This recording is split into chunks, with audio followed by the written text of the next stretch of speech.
wasiirka arrimaha dibadda Somaliland Maxamed Biixi Yunis ayaa sheegay in magaalada New York ee dalka Mareykanka uu kulamo kula yeeshay mas'uuliyiin ka tirsan qaramada midoobay waxaana uu xusay inuu kala hadlay arrimo ay ka mid yihiin xaaladaha siyaasadeed ee Somaliland. aan ka imid safar dheer oo ku lug lahaa aan ku tagnay wafdiga New York Mareykanka oo khaasatan u tagnay aan la kulanay UN-ka iyo safaarad fara badan oo kuwa UN-ka u fadhiya ah kuwaasoo kala hadlaynay qadiyadda Somaliland muhiimada ugu weyn ah inaanu dhageysano waxaana laga qabo una sheegno Soomaaliland waxay u taagan tahay waxaanu qabanay oo ka dhaadhicino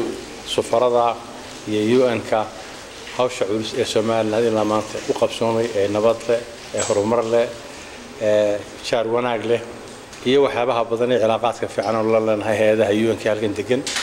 waxaan uga gudbay Canada oo aan la kulmay wasaaradda khaarijiga Kanadiyaanka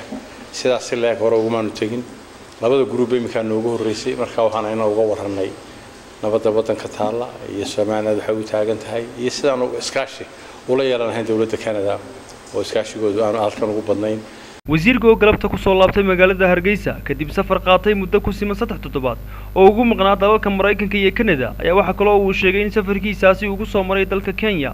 shalayna waxa soo maray Kenya oo aan la kulmay wasiirka finance-ka Sufyaan Ahmed iyo state minister-ka Ahmed Shide oo aanu ka wada hadlaynay arrimihii prime minister-ka iyo president-ka ka wada hadlayeen ee ku lug lahaa Ethiopia iyo trade-ka Somaliland iyo Ethiopia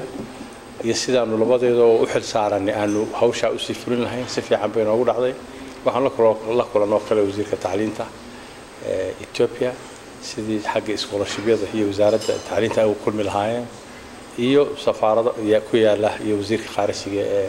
wasiirka dawladda khaarijiga ee Ethiopia. Khalid Xabsi, Kalson TV, Hargeysa.